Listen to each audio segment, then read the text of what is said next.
So welcome from beautiful Koh Samui on a very rainy and stormy day. And it gave us inspiration to talk about the storm within us. Can be quite stormy in there, right? Even though we pretend that everything is okay or we are fine, and sort of like you wake up in the morning and you put up your mask. Depend what kind of mask you need for the day and what kind of persona or personality you created to go through your day-to-day life. And if you look at your life journey, we can change this persona many times. The way you look, the way you talk, what kind of job you do, how you eat even. All your behaviors can change. Or even the goals in life you choose at the age of, let's say, 17, 18, and you were like fighting for them and you were struggling. Why are they not coming true? Looking maybe from the perspective of being 40, 50. Thank God they did not come true. So all these belong to sort of like a mask we put on and we try to keep it up.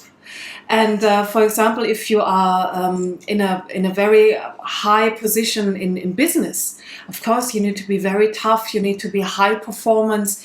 You need to really be a high achiever, and emotions are better not there. So you become like a rock maybe. So maybe that's your mask. And this is something we want to talk about today, the masks, the persona, the personality, and maybe what is beyond of that, and the mind, the facets of the mind. We go to the mind first to understand how the mind function. Yeah, it says that human being in our facets of the mind, we have three functional mind. We have what it's called negative mind, and we have what is called positive mind, and then we have something which is called neutral mind. Now, when you hear negative mind, everyone would think something bad I don't want. Negative mind does not always have to be bad, because negative mind is your protection. It's your fence around your house. It gives you boundaries. It tells you, beyond this, careful, there might be danger. So you are careful. It gives you alertness. Let's put it that way. It gives you awareness that, okay, there might be some danger, there might be something wrong, so you better reserve yourself and be careful. That's negative mind.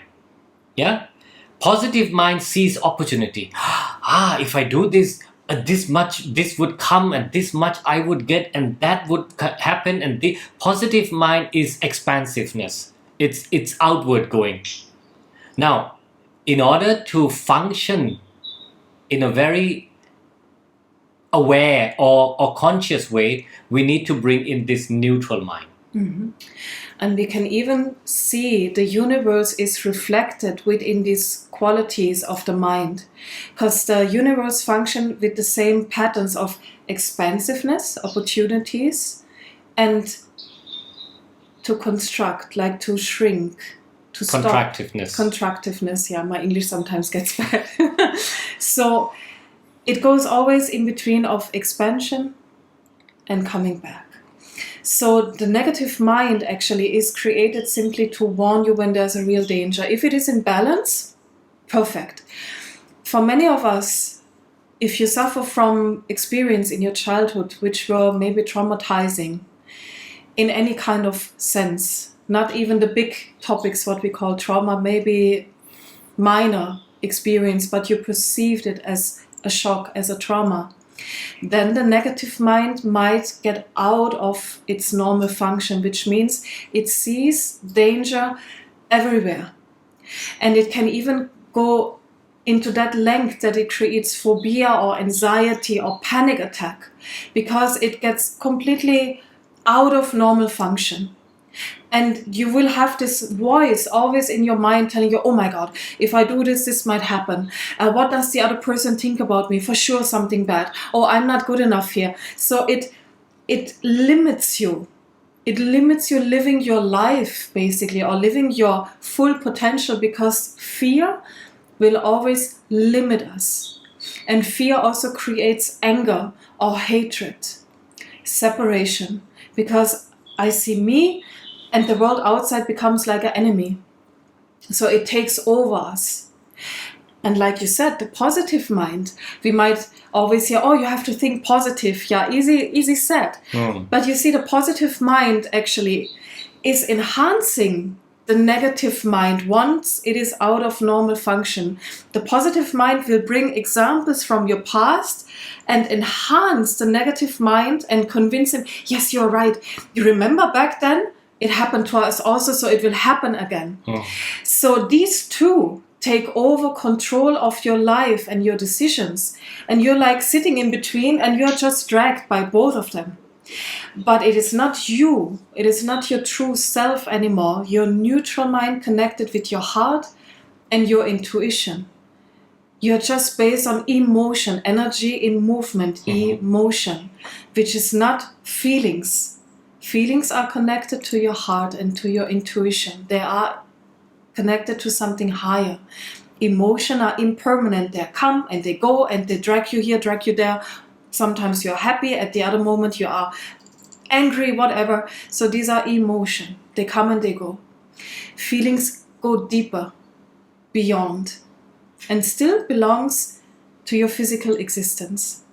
So always ask yourself, why do we cling on so much to this machine up here, to our brain, the analytical mind, and we believe we know everything based on the moment now, what science can prove us, whereas all of this is going to decay once you leave your body behind. So it is impermanent. And with our 3D brain, we can never know the whole picture at all. So there's always an invitation to understand how our mind functions and what can we do once it is out of proportion and it is dragging us here and there. For example, a maniac depressive goes from overly negative mind, sitting like this, into maniac, overly expansiveness, and sees opportunities everywhere, spending money like crazy, goes berserk. So literally within this psychological disease, you can see how the mind can go crazy within you. So that's our inner storm. And the neutral mind is actually where we can connect to a higher wisdom, which is beyond of the emotion and the stories from the past. See, you have to understand who you are today didn't happen yesterday. It's a collective of our personality. Our personality starts the very, very moment when we were in the womb of the mother. Environment that we were living in, condition, the moods of the mother, the upbringing, the environment, the society, everything play an ingredients, play these collective roles into making who you are today. That's what we call personality. Every one of us has different personality. In every situation, we wear different what we call masks. That's what is called persona, right? Persona is a Latin word which means wearing a mask. So at some point, you go into a company and you are a boss, you're wearing a mask, I'm a boss. You go home, take off, then you pick up another mask, I'm a husband. You take this one off, you go to party, meeting your friend, I am a cool dude. So we are wearing all these different personalities. And it takes a lot of energy. It is. Isn't it? Because if something is not your real true self, like a lie which you need to remember again and again the details, and you need to, when you are asked about it, you need to oh, one moment. The truth or your real self, your true self, authentic self, is there, is simply there. There's nothing which needs to be remembered because it's simply there. You don't need to pretend. So there is no energy to simply be you. But many of us, we became attached to our personality. And so we lost the contact to our true self. Like I said, when you were very small, you understood, the way I am, that's not how my parents want me to be like, or the society want me to be like. So you understood, if I behave like this, or I am a good child, I'm cleaning up at home, or I try to keep the harmony at home because there was a lot of fight, or you try to maybe even save one of your parents from alcoholism or something else, then you understood, if I do this, then I am approved by my parents or by the society. So we understood how to get love from the outside to behave in a certain way. And this is like how we really become, or we even believe, that we are this personality, like you said, which has so much imprint from the outside, even education, the religion, the country you are born in. All of this becomes your belief system about who you are. And like we said in the beginning, it can change. But what remains is the connection to the initial phase of your life, when this machine inside of you started trying to protect you, to feel insecurities, to feel anxiety, to feel the initial pain again. So you lose contact to your inner truth and you connect entirely here to your mind, telling you stories and limiting you. And so this is basically just to make you or help you to understand that literally only with 5% your decisions are based on your inner truth, and 95% is subconscious decision making. Also, people ask a very good question. When do I make a decision? How do I make a decision? You know, when is the best time to make decision? When you are relaxed and peaceful. Always keep in mind, never make decision in a rush. Never make decision when you are like, let's give an example of a dog chasing its own tail. Make a decision when you are at peace, at ease. Because then in that moment, your awareness, your consciousness is in. When you make decision and you are still outwardly, when either your negative mind is too strong or your positive mind is too strong, you are not authentically you. Make decision when you are peaceful.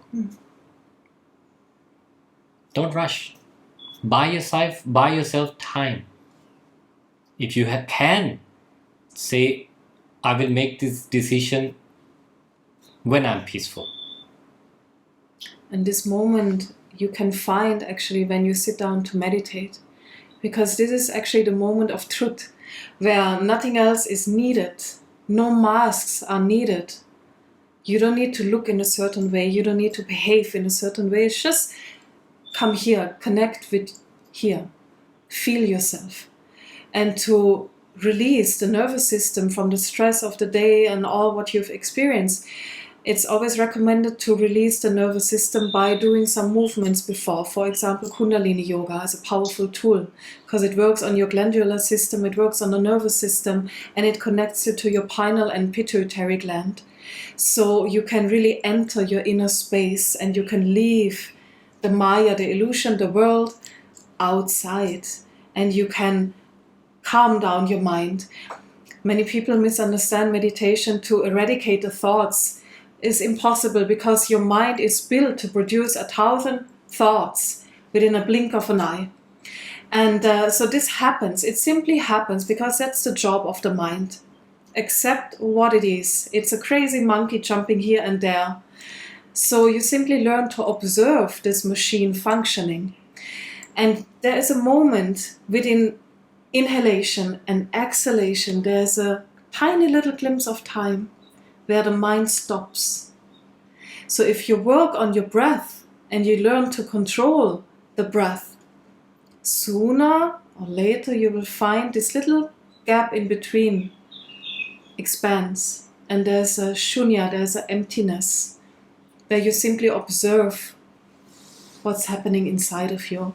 And you come to the understanding, wait a second, if I can observe or witness my mind, then it is actually impossible that I am my mind. I am witnessing it happening. So you must be beyond. There's something permanent watching the whole show. And with this you connect. When are we authentic? Rarely. Even, like we can say, oh, now you are a yogi, you put on another mask. There are so many ways how we can hide from being our true self, because we might have understood, oh, if I am my true self, I am not perfect. Maybe I'm not accepted. Maybe you learn to hate yourself, you disconnect from that acceptance of who you are really. And you always behave in a certain manner to simply fit in. And this drives people crazy, because they are just running from A to Z to fit in a society or fit in a specific community. And they are so disconnected from themselves that they need, even in the evening, something from the outside to come to sleep, to calm down. And in the morning again, something else to wake up and to perform again. So authenticity is something where we feel vulnerable. But that's the very truth. What we are and who we are is we are vulnerable. Just look at our physical existence. Within a second, it can be over, because we are so vulnerable. And it is not in our control. It is not. It is simply not in our hands. This is beyond our capacity to control. We can do our parts, but it is beyond of our control. So authenticity always will hold to be vulnerable and to accept that vulnerability as part of our existence, especially when it comes to topics from the heart, right? We learn to close our hearts and not to feel things anymore. And we use maybe even substances to numb down emotion, so we feel safe. But in fact, you simply learn to toughen up and to close your heart at all. So again, you are not authentic. Only when you can bring yourself to that moment in your life when you are not wearing the mask, when you are just simply there. There will be glimpsing of the moment, like when she said, in between inhale and exhale, that glimpsing.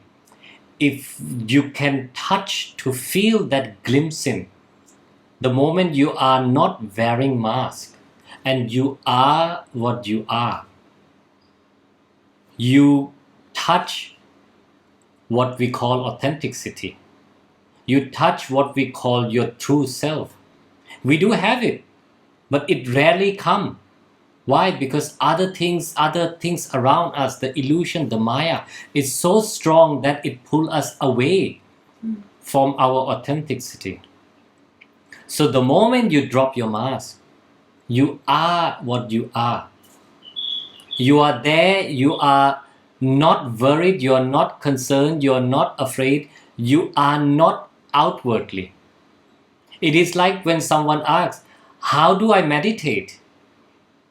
Take what is not meditation out. You are always meditating. Take the dust out. You are still gold. But isn't it true, out of our experience with many, many people, and even own experience, that we all became somehow pleasing others? Like high achievers, they please maybe the strong father they looked up upon to reach that approval. So we are just running and chasing that approval from others, or the love, the acceptance, and we became pleasing others. And we never asked the question, what I am doing here. Is it pleasing myself first, my health, emotional, physical health, my spiritual health? Is it serving my true self, or am I serving what others want me to be like? Or, like I said before, the society, whatever is around you. And to stop pleasing people is connected with so much fear, because you are afraid of losing their friendship, their love. But what is it based on then? Isn't it a contract more than a true relationship? Because unconditional love is not based on a contract where you have to behave in a certain manner and you always, for example, have to say yes to everything. I'm doing it, I'm helping you, or to be very tough or to be very strong, high achiever. It should be based on your true self, your authentic self. And maybe we can say authentic self means when you become playful and fearless, Exactly. like a child, Exactly. innocent. Exactly. And you enjoy simply the moment without thinking about, oh, how do I look like? What does other things about think about me? How should I be like in this moment? You simply step into that innocence of a child. In fact, they say authenticity is when you become childlike. Not childish, that's something different, Yeah. but childlike, Yeah. pure. And that's when you are simply safe within yourself and you enjoy life. To become more authentic, you see, first of all, you need to know who you are beyond of all the persona you've created. And ask yourself the question, am I ready to let that go eventually? And step into the unknown, because you've never been before, maybe. So that is the question you have to ask yourself first. Am I ready for that? Letting go the facade you've created. And how people know you. Many people might, they might leave you simply because they are so used to that facade you kept up all the time. Maybe being the big party guy, like be always having a joke here and there, And so what if you would let go this? And many people might leave you then. But I can assure you, whoever might leave you, others will come who appreciate your soul, not your facade, not the mask. They are interested in your heart. And how can we work on this? See, in our Sikh tradition, we have a saying, we say, Man tu jot saroop hai, apna mool pachan. Yeah, that's a nice one. Oh my mind, you are the essence, you are the light, you are that wisdom. Find your essence, know your roots. So every glimpse in every tiny little time, moment in your life, if you contemplate, take it like you take shower. Why do you take shower every day? Because you don't want to smell. You want cleanliness. You want to be clean. You want to be fresh again. So how do I arrive to authenticity? Contemplate, meditate, connect to yourself. Meditation is the mental shower. The more you connect, the more you contemplate, the more you understand, you connect to yourself. Not judge yourself, but connect to yourself, contemplate on your life and see things around, and see beyond the curtain of the illusion. Because this curtain, sometimes we draw this curtain in front of us and we don't see the reality beyond this curtain. So we are stuck and we understand the illusion as the reality. And we get stuck into that box of the illusion. In fact, there's something else out there, but we don't see it. So to be authentic is like drawing this curtain, open this curtain, and see that reality. And reality, mind you, does not always have to be roses. Roses has thorns too. They hurt too. But it is part of the play. It is part of the what we call Leela, the creativity of the earth. Knowing that you are not here just to always seek pleasure and avoiding pain. It comes in a package. Accept what it is. And go above it. The idea is to go above the pleasure and the pain. Go beyond seeking pleasure and avoiding pain. That's where you liberate yourself and you come to that understanding that is enlightenment. But wouldn't you say that we need to become fearless? And for me, always it was very helpful to connect with a very powerful mantra, Chakatavati, and to sing along. Because we all go through stuff in life. And it will be until we die like this. Yeah. Life simply happens. And but fear is never a good advisor.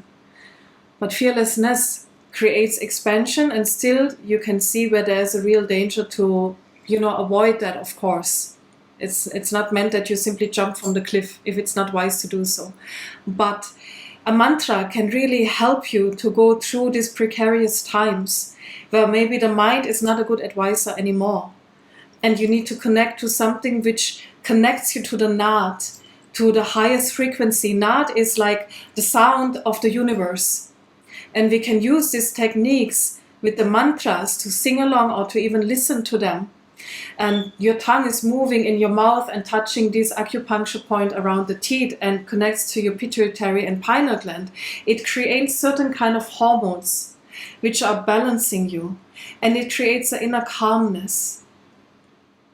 So it creates maybe this fearlessness to stop pleasing everyone else around you and start pleasing your soul. Yeah. So again, thank you so much for watching us and being part of this yet another talk. And we both are more than happy to share again. The next video will be coming soon. Mm-hmm.